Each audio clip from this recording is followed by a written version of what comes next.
ਮਾਇਆ ਤੇਰੇ ਵੇਖਣ ਨੂੰ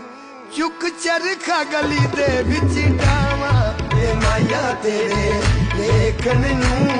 ਚੁੱਕ ਚਰਖਾ ਗਲੀ ਦੇ ਵਿੱਚ ਡਾਵਾਂ ਏ ਲੋਕਾਂ ਪਾਣੇ ਮੈਂ ਕੱਟਦੀ ਤੰਦ ਤੇਰੀਆਂ ਯਾਦਾਂ ਦੇ ਥਾਵਾਂ ਏ ਲੋਕਾਂ ਪਾਣੇ ਮੈਂ ਕੱਟਦੀ